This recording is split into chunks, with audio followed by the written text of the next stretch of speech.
할렐루야. 거룩한 주일 허락하신 우리 하나님께 참 감사드리고요. 비록 우리가 온라인 예배로 이렇게 영상으로 예배를 드리지만 우리 가정 안에서 우리 모든 성도님들 한 마음으로 주님께 신령과 진정의 예배 드릴 수 있는 우리 모두 되면 좋겠습니다. 이 시간에 주의 친절한 팔에 안기세, 하나님 품에 안기셔서 감사하면서 감격하면서 예배로 나가면 좋겠습니다. 같이 찬양하겠습니다.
나의 모든 짐 대신 지시는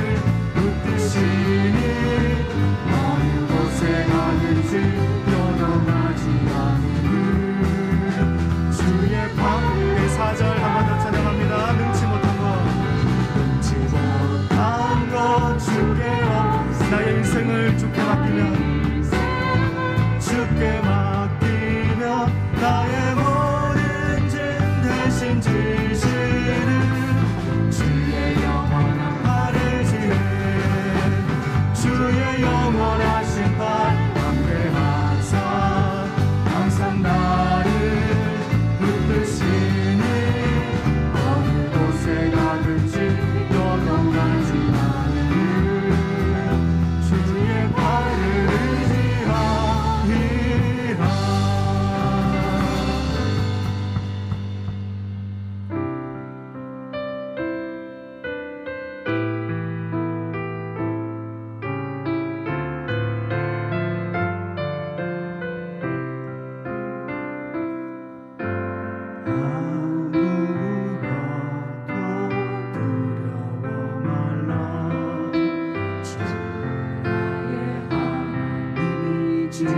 지켜주시니 놀라지 마라 겁내지 마라 주님 나를 지켜주시니 아무것도 두려워 말라 주 나의 하나님이 지켜주시니 놀라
일어나셔서 사도신경으로 신앙 고백 하나님께 드리겠습니다. 전능하사 천지를 만드신 하나님 아버지를 내가 믿사오며 그 외아들 우리 주 예수 그리스도를 믿사오니 이는 성령으로 잉태하사 동정녀 마리아에게 나시고 본디오 빌라도에게 고난을 받으사 십자가에 못 박혀 죽으시고 장사한 지 사흘 만에 죽은 자 가운데서 다시 살아나시며 하늘에 오르사 전능하신 하나님 우편에 앉아 계시다가 저희로서 산자와 죽은 자를 심판하러 오시리라. 성령을 믿사오며 거룩한 공예와 성도가 서로 교통하는 것과 죄를 사하여 주시는 것과 몸이 다시 사는 것과 영원히 사는 것을 믿사옵나이다. 아멘.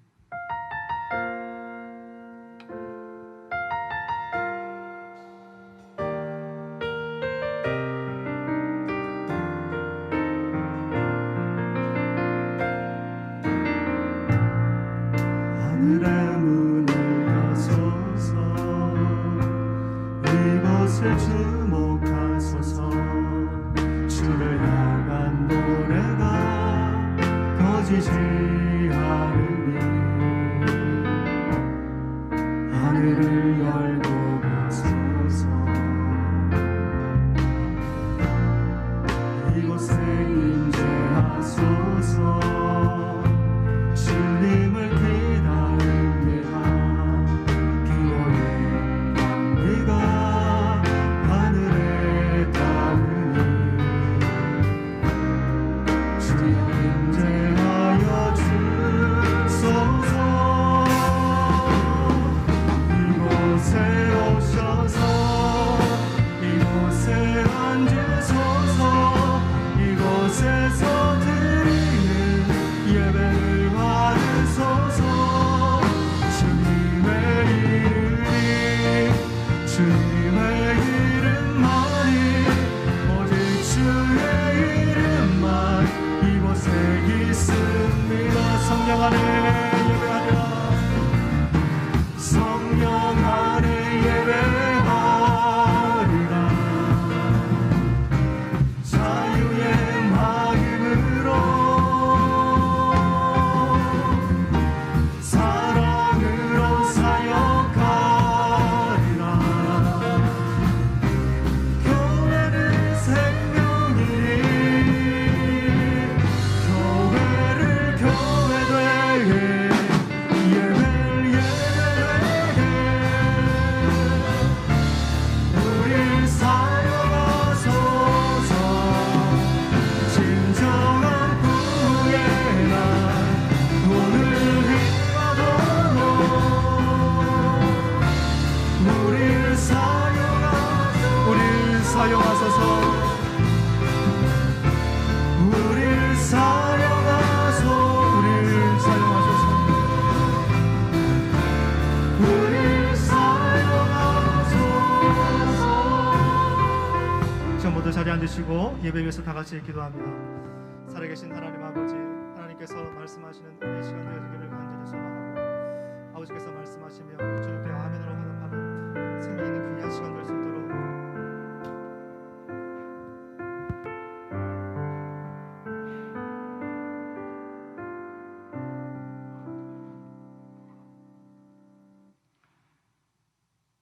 사랑이 크시고 은혜가 충만하신 아버지 하나님,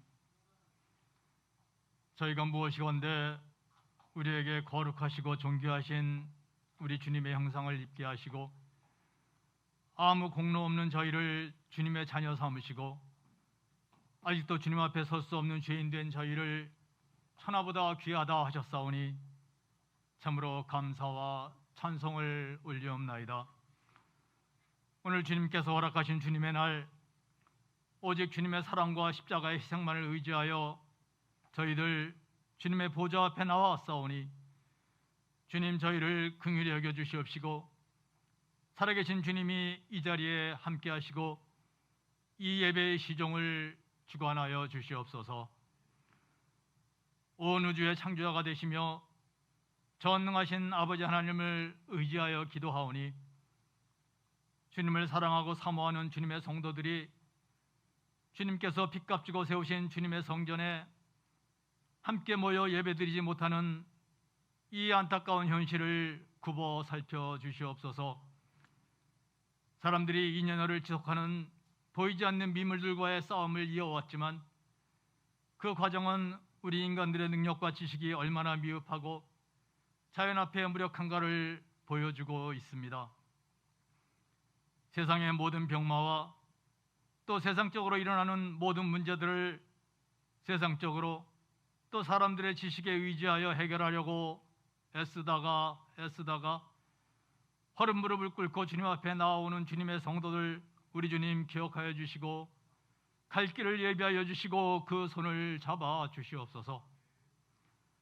바라옵기는 천지를 창조하신 우리 주님께서 모든 것을 섭리하고 계심을 믿고 어떤 상황에서도 낙심하거나 원망하지 아니하고 온전히 주님을 바라며 우리 주님께서 주님의 때에 주님의 방법으로 모든 문제를 종식시켜 주실 것을 기대하게 하여 주시옵소서.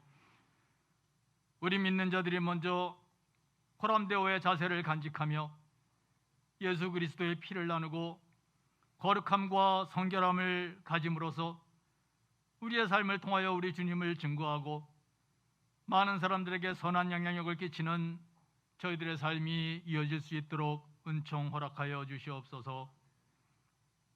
성원교회의 모든 성도들을 기억하시어 비록 이 시간 육신은 성전을 가까이 하기 어려울지라도 말씀이 양식이 되게 하시고 기도가 호흡이 되게 하시며 기도하는 자마다 성령의 임재를 체험케 하시고 기도할 때 병든 자가 일어나며 간구할 때 경제적, 정신적 모든 세상의 문제까지 주님의 옷자락을 만진 병자처럼 해결받게 하여 주시옵소서. 주님께서 맡기신 귀한 사명 감당하시는 목사님 기억하여 주시옵소서. 그 영적 리더십 위에 주님의 권능을 더하여 주시어서 연약한 부분을 온전케 하시고 교회와 성도들을 위해 드리는 눈물의 기도와 섬기는 마음이 하나님께 드리는 향기로운 예물이 되게 하여 주시옵소서. 전하시는 말씀 한마디도 땅에 떨어지지 않으므로 말씀 하나하나가 영의 양식, 주님의 뜻, 주님을 향한 소망이 되게 하여 주시옵소서. 오늘도 예배를 돕는 많은 손길들 주님께서 일일이 축복하여 주시옵시고 각자의 처소에서 마음을 모아 신령과 진정으로 드리는 저희들의 예배를 통해 우리 주님 홀로 영광 받아 주시옵소서. 우리들의 일상 속에서 간구할 때마다 응답하시며 가장 낮은 곳까지 빛으로 임재해 계시는 우리 주 예수 그리스도의 이름 받들어 감사 기도드렸사옵나이다. 아멘.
서운교회를 처음 방문하신 모든 분들을 환영합니다.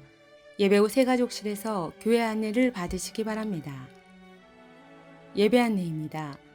정부의 방역 지침이 수도권 4단계로 변경됨에 따라 7월 12일부터 25일까지 비대면 예배로 전환합니다.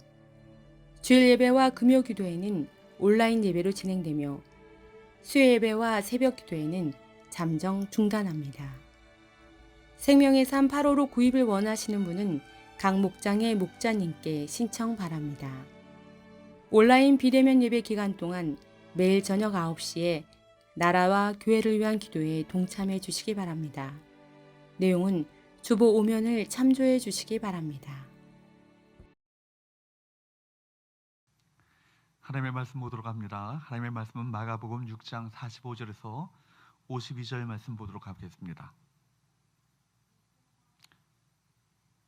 마가복음 6장 45절에서 52절 말씀 한 절씩 교독합니다. 제가 먼저 읽습니다. 예수께서 즉시 제자들을 재촉하사 자기가 무리를 보내는 동안에 배를 타고 앞서 건너편 베세다로 가게 하시고 저물림의 배는 바다 가운데 있고 예수께서는 홀로 무태 계시다가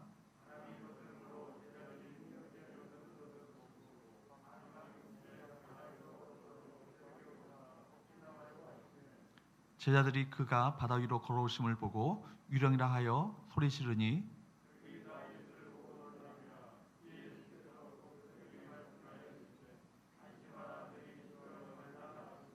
배에 올라 그들에게 가시니 바람이 그치는지라 제자들이 밤에 심히 놀라니 이는 그들이 그 떡 떼시던 일을 깨닫지 못하고 도리어 그 마음이 둔하여졌음이로라. 아멘. 신자가 고난을 당할 때라는 제목을 가지고 함께 말씀의 은혜를 함께 나누기 원합니다. 정부의 거리두기 4단계에 따라 비대면 온라인 예배를 드리시는 여러분, 교회가 참 어려운 시기를 보내고 있는데 여러분 모두가 더욱 영적 긴장감을 가지고 교회와 나라를 위해 기도해 주시기 바랍니다. 지금 우리가 드리는 예배가 온라인이지만 더욱 영적으로 깨어 여러분이 예배하는 그 자리가 하나님 임재가 있는 자리가 되길 영적으로 사모함으로 주님 앞에 나가시는 시간 되시기 바랍니다. 우리 지난 시간에 살펴봤던 것처럼 보리떡 5개와 물고기 2마리로 5,000명 여자와 어린아이를 포함한다면 2만 명 이상의 군중을 먹이셨던 놀라운 사건은 큰 파장을 일으켰습니다. 모두가 엄청나게 놀라고 예수님에 대한 시선이 달라졌을 것입니다. 성공적인 하나님의 역사 다음에는 예수님께서 즉시 제자들을 재촉하여서 배를 타고 건너편으로 건너가게 하시고는 자신의 무리를 다 돌려보내시고 나서 기도하러 따로 산에 올라가셨습니다. 그때 분위기를 성경은 이렇게 기록하고 있습니다. 요한복음 6장 15절 말씀을 볼까요? 제가 읽겠습니다. 그러므로 예수께서 그들이 와서 자기를 억지로 붙들어 임금으로 삼으시려는 줄 아시고 다시 혼자 산으로 떠나가시니라. 예수님께서 무리와 잡기를 하셨던 이유가 여기 있습니다. 오병이어 사건은 그동안 유대인들이 그토록 기다렸던 메시아에 대한 기대감을 증폭시켰습니다. 예수님을 왕으로 추대하게 되면 메시아 예수님께서 그들을 식민 통치하고 있었던 로마 제국을 끝장낼 수 있을 것이라는 그 정치적 기대, 그것이 무리 가운데 있었던 것이죠. 그러나 예수님께서는 군중이 생각하는 그런 정치적 메시아가 아니셨습니다. 주님께서 제자들을 재촉하셔서 배를 태워 보내신 이유가 있는 것입니다. 예수님은 기도하러 가셨더라도 제자들이 남아 있다면은 군중들의 어떤 메시아에 대한 열망에 기름을 붓는 건 아니겠습니까? 그렇기 때문에 예수께서는 제자들과 무리를 떠나 버리신 다음에 무엇을 하셨습니까? 46절 한번 봅니다. 무리를 작별 하신 후에 기도하러 산으로 가시니라. 제자들은 배를 타고 바다 건너편으로 가고 있었고 예수님은 어디로 올라가셨어요? 산에서 기도하셨던 것입니다. 그 이후에 배를 타고 가던 그 제자들에게 놀라운 사건이 또 하나 발생하게 됩니다. 여러분이 잘 아시는 것처럼 풍랑이는 바다, 그 바다 위로 예수께서 걸어오셔서 그들에게 닥쳤던 풍랑을, 그 폭풍을 잠잠케 하셨던, 그치게 하셨던 놀라운 유명한 말씀입니다. 오늘 본문의 말씀을 통해서 3가지 영적 교훈을 함께 나누기 원합니다. 첫 번째, 한번 따라할까요? 신자도 고난당할 수 있다. 신자도 고난당할 수 있다는 것입니다. 47절, 48절 상반절까지 말씀 제가 읽겠습니다. 저물매 배는 바다 가운데 있고 예수께서는 홀로 무태 계시다가 바람이 거스름으로 제자들이 흥겹게 노젓는 것을 보시고. 오늘 본문에서 무엇보다도 먼저 바다 한가운데 고난당하는 제자들을 살펴볼 필요가 있습니다. 제자들은 누구의 말씀대로 바다를 건너가고 있습니까? 예수님 말씀대로 건너편으로 가고 있었습니다. 그들 마음대로 항해를 결정한 것이 아니고 주님의 말씀에 순종했습니다. 그런데도 풍랑이 불어왔고 그 풍랑으로 인해 제자들은 고난당하고 있었습니다. 여러분, 오병이의 기적의 분위기는 다 사라지고 현실적인 그 괴로움이 제자들에게 닥쳐온 것입니다.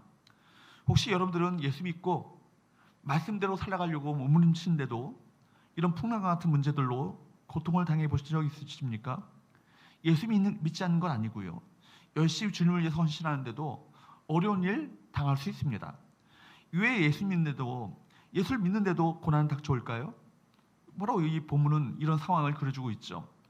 사람들은 흔히 생각하기를 예수 믿으면 만사형통이다, 그렇게 될 것이다 생각합니다.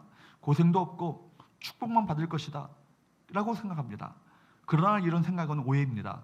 예수를 믿어도 고난당할 수 있습니다. 물론 예수 믿고 병을 고치고 예수 믿고 성공할 수도 있습니다. 어려운 일을 당할 때 기도하면 하나님께서 그 기도에 응답하셔서 문제를 해결하시고 형통케 하시는 놀라운 역사를 베푸실 수 있어요. 그러나 엄밀한 의미에서 본다면 믿음과 성공은 다른 개념입니다. 제자들은 예수의 말씀에 순종했음에도 불구하고 예상치 않았던 풍랑을 만나게 되었습니다. 풍랑을 만났던 제자들이 어떻게 하고 있는가? 이걸 한번 보십시오. 48절 말씀을 보십시오. 바람이 거스름으로 제자들이 힘겹게 노젓는 것을 보시고 밤 사경쯤에 바다 위로 걸어서 그들에게 오사 지나가려고 하시매. 여기에 보면 제자들이 불어오는 바람으로 인해서 힘겹게 노를 젓고 있었다라고 말합니다. 특히 여기 나오는 힘겹게라고 해당되어지는 히라보는 바사니조라는 말입니다. 이 말은요, 시험하다, 고문하다, 지독한 고통으로 괴롭히다, 지치다, 이런 뜻을 갖고 있습니다. 그러니까 제자들은요, 지금 풍랑 때문에 괴로워하고 지쳐 있습니다. 마치 시험을 당한 것처럼, 고문을 당하는 사람들처럼 그렇게 힘들어하고 있다고 성경은 표현하고 있습니다. 성경은 바람이 얼마나 세차게 불어오는가, 풍랑의 크기가 얼마나 대단한가, 여기에 관심을 갖고 있지 않아요. 지금 성경의 관심은 제자들의 마음입니다. 제자들이 지금 괴롭다는 것입니다. 힘겹게라는 단어는 그 제자들의 고통스러운 마음을 잘 나타내고 있습니다. 사실 제자들에게 있어서 풍랑은 자연스러운 것이에요.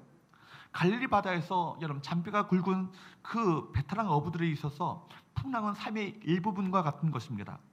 바람을 분다는 것 자체가 큰 문제가 아니었습니다. 그들에게 진짜 문제는 무엇입니까? 예수님께서 그 순간에 그들과 함께하지 않는 것입니다. 주님께서 그들 곁에 계시지 않는다는 것, 그들에게 무엇보다도 괴로운 일이었습니다. 아마 제자들은 이런 질문을 던졌을 거예요. 주님이 함께 계셨다면 이런 일을 당하지 않았을 텐데 주님은 지금 어디 계신가? 우리 보고 건너편으로 가라고 해놓고 왜 우리를 그냥 내버려 두고 계시는가? 어쩌면 이런 질문들은 당시 로마에 살고 있었던 그리스도인들에게 던지는 질문과 같았다고 할 수 있습니다. 힘겹게 노를 젓는 제자들은 마가복음의 수신자, 바로 네로 왕제의 핍박을 피해서 카타콤으로 피해간 로마의 그리스도인들과 같습니다. 무시무시한 핍박을 피해 지하 무덤에서 예배드리던 그들은 이런 질문을 던졌을 것입니다. 주님은 과연 어디 계시는가? 우리는 예수님 때문에 이렇게 박해를 당하고 핍박을 당하고 있는데 과연 주님은 우리가 주님 때문에 당하는 이 고난 당하는 이 사실을 알고 계실까? 이 질문은 동시에 오늘 우리들의 질문이기도 합니다. 이렇게 주님을 위해서 봉사하고 섬기는데 왜 주님은 도와주지 않습니까? 왜 응답하시지 않으십니까? 우리 마치 주님이 함께 계시지 않는 것 같아서 주님 어디 계십니까? 라고 힘들어합니다. 그러나 여러분 기억하십시오.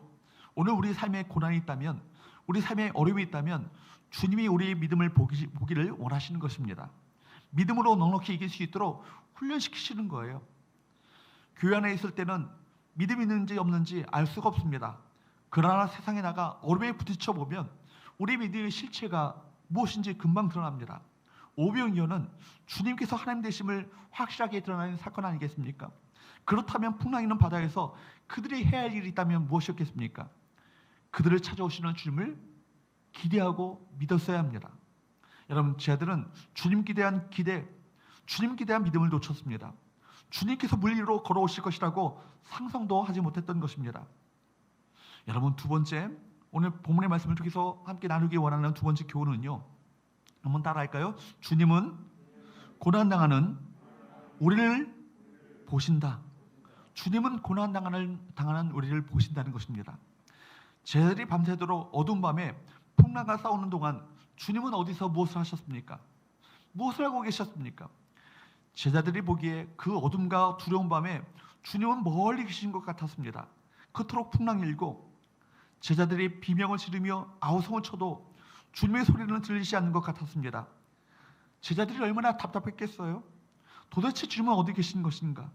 왜 우리에게 바다를 건너가라고 하시고 주님은 어디에 계신 것인가? 왜 우리와 동행하지 않으신 것인가? 왜 주님은 우리를 돌아보지 않으신 것인가? 온갖 질문과 의심이 그 마음 가운데 일어날 수 있었을 것이고요, 원망이 일어나기도 했을 것입니다.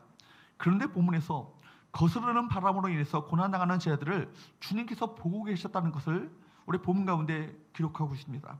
48절 상반절 말씀을 보실까요? 바람이 거스름으로 제자들이 힘겹게 노젓는 것을 어떻게 하셨다고요? 보시고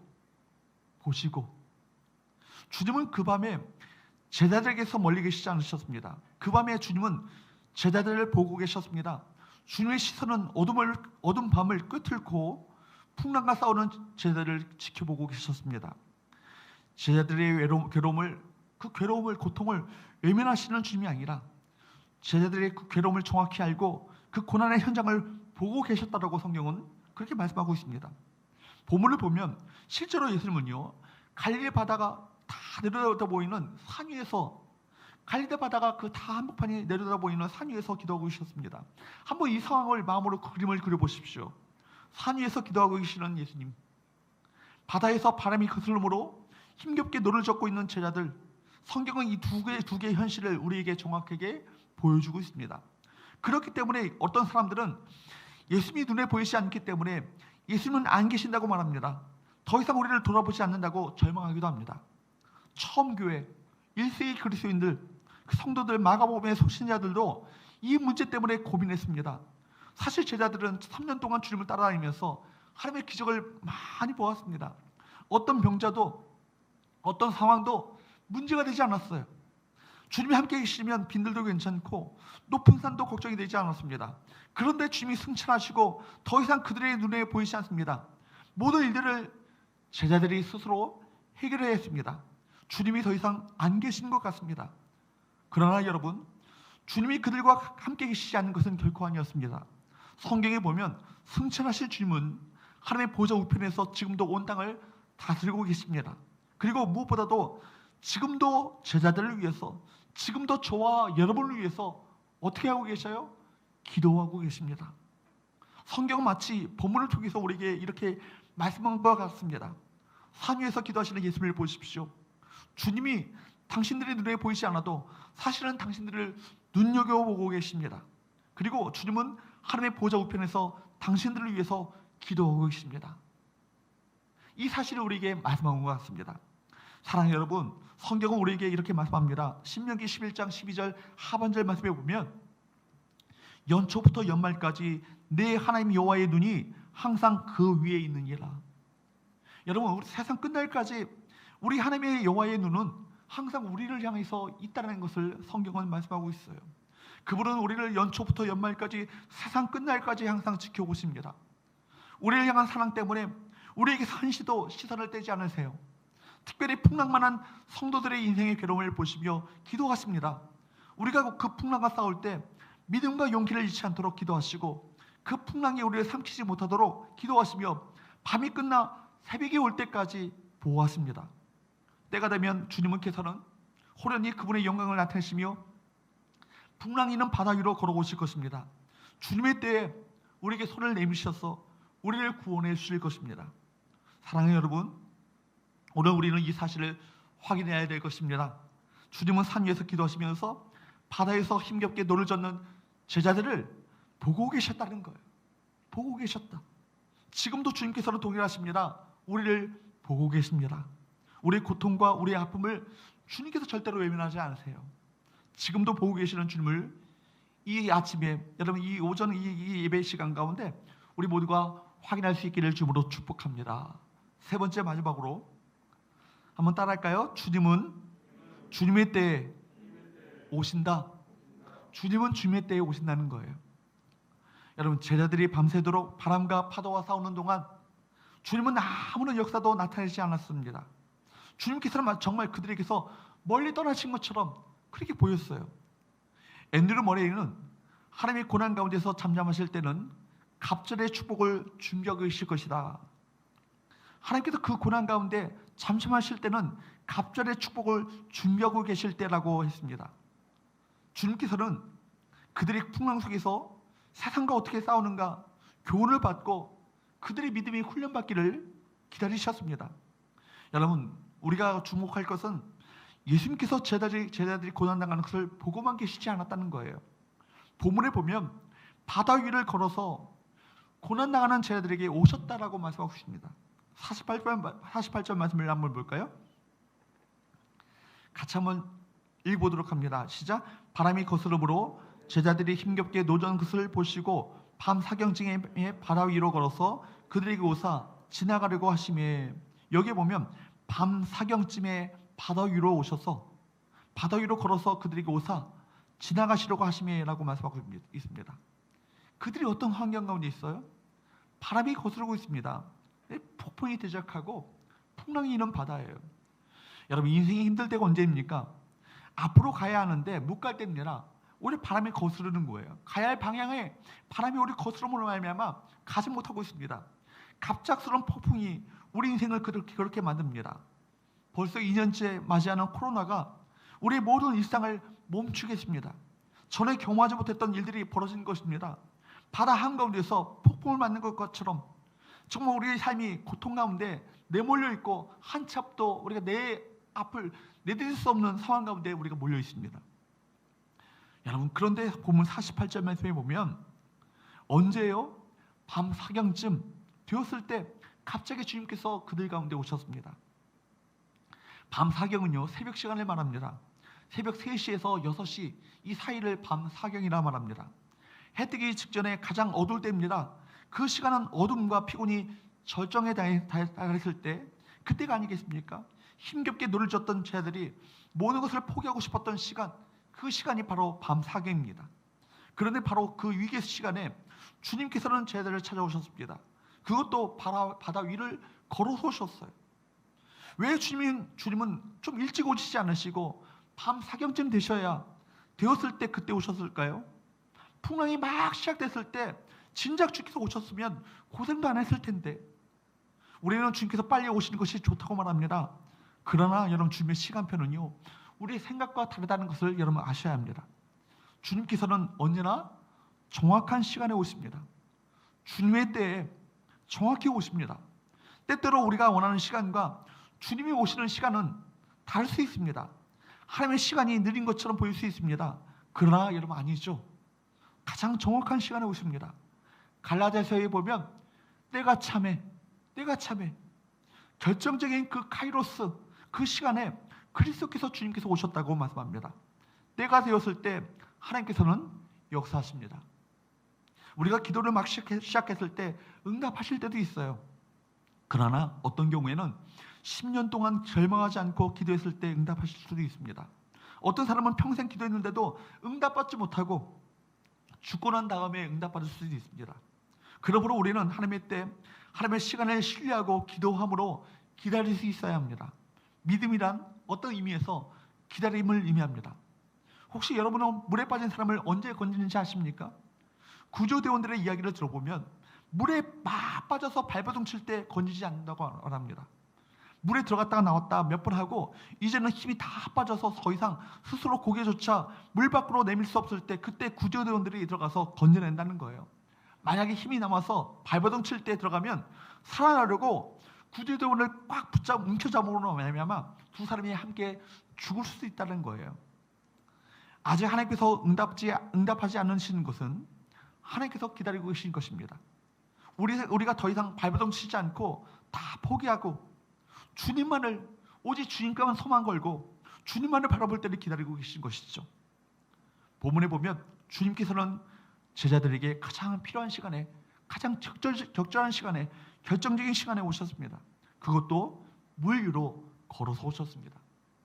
또 하나 우리가 기억해야 될 것은 주님께서 물 위로 걸어서 제자들에게 오셨을 때 말씀과 함께 오셨다는 것을 여러분 기억해야 합니다. 49절 50절 말씀을 한번 보십시오. 제자들이 그가 바다 위로 걸어오심을 보고 유령인가 하여 소리 지르니 그들이 다 예수를 보고 놀랍니다. 이에 예수께서 곧 그들에게 말씀하여 이르시되 안심하라 내니 두려워하지 말라 하시고, 여기에 보면 예수께서 오셨지만 제자들이 그분이 예수인 줄 모르고요, 뭘로 생각했다는 거예요? 유령이라고 생각했다는 거예요. 이것은 상당히 의미심장한 것입니다. 우리도 그럴 수 있다는 것입니다.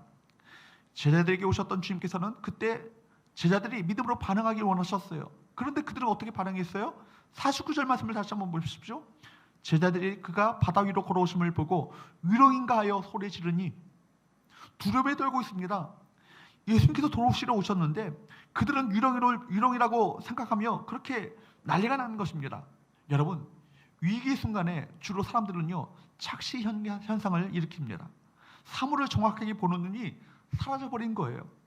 어려움에 직면해 있으면 당황을 하게 되고, 당황이 길어지면 절망합니다. 만약 제자들이 믿음으로 반응했다면 얼마나 좋았을까요? 여러분, 믿음으로 반응했다면 어땠을까요? 예수님이 오셨군요. 주님밖에 이렇게 물 위로 걸어오실 수 있는 분이 누가 계시겠습니까? 이렇게 저희를 찾아오신 주님 감사합니다. 이렇게 말했다면 얼마나 좋았을까요? 그러나 안타깝게도 그 제자들의 눈은 닫혀 있었습니다. 그렇게 예수님의 기적의 현장에서 말씀을 들으며 오랜 세월을 지났음에도 불구하고 아직도 그들은 깨닫지 못하고 불신앙의 눈으로 바라보았습니다. 혹시 여러분 어떻습니까? 나는 일상에서 일어나는 크고 작은, 여러분, 작은 사건들 속에서 주님을 만나고 있습니까? 여러분, 제자들이 왜 이런 실수를 저질렀을까요? 그들은 예수가 물 위로 걸어오실 것이라고 전혀 기대하지 않았던 거예요. 지금 이 시간 바다 위로 걸어오실 분이 예수밖에 누가 있겠습니까? 여러분, 불신앙인 것입니다. 제자들은 아직도 예수가 누구신지 잘 모르고 있습니다. 예수님을 그렇게 따라다니는데도 불구하고 여전히 예수님에 대해서 무지한 상태입니다. 오병이어의 기적을 보고도 무슨 일이 일어났는지를 그들은 몰랐어요. 이것을 마가는 이렇게 기록하고 있습니다. 52절 말씀을 볼까요? 이런 그들이 그 떡 떼시던 일을 깨닫지 못하고 도리어 그 마음이 둔하여졌음이로라. 여러분, 마음이 둔하면 자신에게 무슨 일이 일어나는지 알 수가 없습니다. 마음이 둔하면 주님께서 오셨는데도 불구하고 그 주님을 알아보지 못하고, 주님께서 말씀하고 계신데도 불구하고 주님의 음성을 듣지 못합니다. 우리 삶의 가장 복된 순간이 언제입니까? 깨달음이 금방금방 올 때예요. 말씀을 읽으면 영감이 넘치고 말씀 앞에 감탄하는 그때입니다. 말씀을 대하는 가운데 주님의 음성을 듣고 말씀을 대하는데 주님을 만나는 그 일이 일하는 그때가 여러분 가장 복된 때가 아니겠습니까? 예수님께서 오셨지만 처음에는 제자들이 몰랐고 당황했습니다. 예수님이 어떻게 오신지 몰랐기 때문입니다. 그러다가 예수께서 뭐라고 말씀하십니까? 안심하라 내니 두려워 말라. 안심하라 내니 두려워 말라 하셨을 때 비로소 그들은 바로 그 주님이 예수님인 것을 보았습니다. 알았습니다. 보십시오. 예수님의 오심이 현실화되었을 때가 언제입니까? 그것은 제자들이 예수님의 음성을 들었을 때입니다. 그렇기 때문에 예수님의 경험은요, 어떤 의미에서는 말씀의 경험이에요. 예수님의 말씀을 경험하지 못한다면 예수는 그저 지나가는 유령처럼 보일 수 있습니다. 주님께서 지금 가까이 계시잖아요. 가까이 계시고 주님께서 우리에게 친히 안심하라 내니 두려워 말라 말씀하고 계시는데 주님이 가까이 계심을 알아채지 못하고 그 상황을 더 나쁜 상황으로 인식할 수 있다는 거예요. 성경에 나타난 하나님의 체험은요, 한결같이 무엇을 체험하는 것입니까? 하나님의 말씀을 체험하는 것입니다. 하나님께서는 언제나 말씀으로 우리에게 오십니다. 말씀이 없는 환상은 위험합니다. 말씀이 없는 성령 체험은 빗나가기 쉽습니다. 주님께서는 말씀으로 우리에게 오십니다. 그러므로 우리는 지금도 성도들의 고난의 현장에 오셔서 안심하라 내니 두려워하지 말라라고 말씀하시는 주님을 만나야 될 줄로 믿습니다. 언제 우리가 어려운 고난과 절망에서 여러분 일어날 수 있겠습니까? 하나님의 음성을 들었을 때, 하나님의 음성을 들었을 때 그때 우리가 이 절망과 고통의 자리에서 벌떡 일어날 수 있는 건 아니겠어요? 언제 우리가 세상을 이길 수 있습니까? 역시 하나님의 음성을 들었을 때입니다. 하나님의 음성은 어둠에 있는 사람을 빛으로 인도해내고, 주님의 음성은 심지어 죽은 자도 살리는 놀라운 역사를 나타내 보이는 것입니다. 때때로 우리가 당하는 고난은 우리를 하나님의 음성 앞에 서게 하는 중요한 시간이 될 수 있습니다. 고통에 직면했을 때 우리가 세상에 빼앗겼던 우리 시선을 주님께로 집중할 수 있고, 또 그 가운데 세밀하게 말씀하시는 하나님의 음성을 들을 수 있습니다. 그러므로 여러분, 고난의 현장 가운데 절망하지 마시고 우리 곁에 찾아오셔서 안심하라 내니 두려워하지 말라 라고 말씀하시는 주님의 음성을 우리 모두가 들을 수 있기를 주님으로 축복합니다. 사랑하는 여러분, 믿음의 사람들은 풍랑 위로 걸어오시는 예수님을 보는 자들입니다. 예수님은 유령이 아니라 파도를 밟고 오시며 폭풍까지도 잠재우시는 살아계신 창조주 하나님이시라는 것을 분명히 믿는 믿음, 그 믿음만이 세상을 이길 수 있습니다. 그렇습니다. 주님께서는 우리를 보고 계십니다. 우리가 당하는 고난을 주님이 모르실 것이라고 말하지 마십시오. 또한 주님께서는 우리 고난의 현장에 바로 그 주님의 정확한 때에 바로 그때 오십니다. 주님의 때에 오시는 그 주님을 믿음으로 기다리시며 기대하시는 저와 여러분 되시기를 축복합니다. 그리고 주님께서는 우리 곁에 서서 말씀하실 것입니다. 안심하라 내니 두려워하지 말라. 그 음성을 듣고 주님을 우리 배에 선장으로 모시고 폭풍을 잠재우시는 그 주님과 항해하는 믿음의 삶을 살아가시는 우리 모든 성도들 될 수 있기를 주님으로 축복합니다. 기도하겠습니다. 하나님 아버지, 우리가 고난당할 때 고난의 현장 가운데 물 위로 걸어서 찾아오시는 주님을 볼 수 있는 믿음의 눈을 열어 주옵소서. 고난의 한복판에서 우리 모두가 안심하라 내니 두려워하지 말라 말씀하시는 주님의 음성을 듣게 하여 주옵시고, 그 주님의 말씀을 유시하여서 고난의 폭풍을 뚫고 승리하는 삶을 살게 하여 주옵소서. 예수님 거룩하신 이름으로 기도하옵나이다. 아멘. 우리 찬송가 413장 부르시면서 준비하신 예물 주 앞에 드리도록 하겠습니다.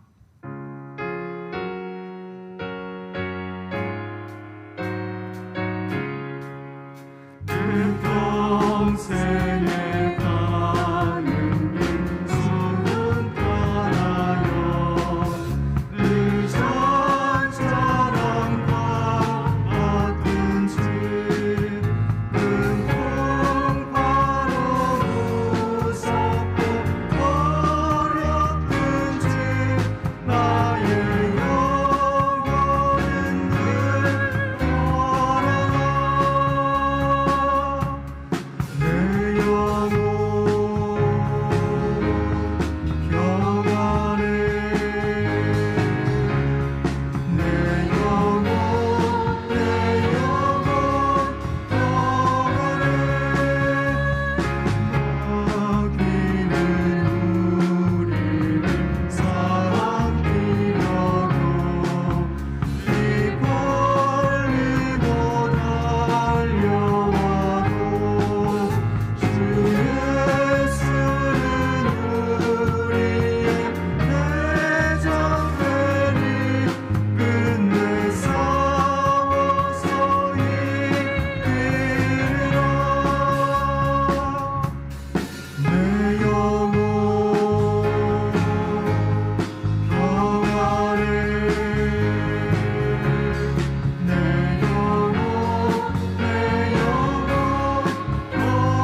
함께 일하셔서 주 품에 품으소서. 찬양 부르신 후에 헌금 기도와 축도로 예배 마치겠습니다.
하나님 아버지 참으로 감사합니다. 오늘도 어려운 가운데 저희들이 믿음을 가지고 또 하나님의 은혜에 감사하는 마음을 담아 귀한 예물을 접해 드립니다. 하나님 이 예물을 흠양하시고 받으시옵소서. 어려운 가운데 들어지는 저희들의 헌신을 하나님 기억하시고 이 코로나19의 확산 속에서도 건강과 가정과 삶의 터전과 직장과 사업장을 지켜보여 주시기를 원하고 기도합니다. 특별히 이 시간에도 연약한 질병을 안고 주 옆에 나온 성도들이 있습니까? 피 묻은 십자가의 거룩한 손으로 오르먼저 주셔서 모든 질병 가운데 노임받게 하시고 치유와 회복의 역사를 나타보여 주시옵소서. 내가 예수 그리스도의 존귀하신 이름으로 명하노니 하나님의 자녀들 가운데 모든 질병은 묶임받고 떠나갈지어다. 모든 염증과 모든 종양과 모든 암들은 깨끗이 떠나가게 하여 주시옵시고 손상된 장기를 회복하게 하여 주시옵시고 목과 허리와 어깨와 또 무릎과 고관절에 이르기까지 모든 고통을 안겨다주는 연약함은 깨끗이 치료될 수 있도록 은혜 풀어 주셔서 주께서 날 고치셨음을 주께서 날 치료하셨음을 간증하며 주께 영광 돌리는 놀라운 역사가 있게 하여 주옵소서. 이제는 그의 머리가 되시는 예수 그리스도의 존귀하신 이름과 존귀하신 은혜와 하나님의 사랑과 그 크신 하나님의 성령님의 놀라신 교통하심과 충만하신 은혜가 믿음을 가지고 주님을 바라보며 주의 음성을 듣고 풍랑을 헤쳐 승리하는 믿음으로 살기를 원하는 우리 모든 성도들 위해 이제로부터 영원토록 함께 있을지어다. 아멘.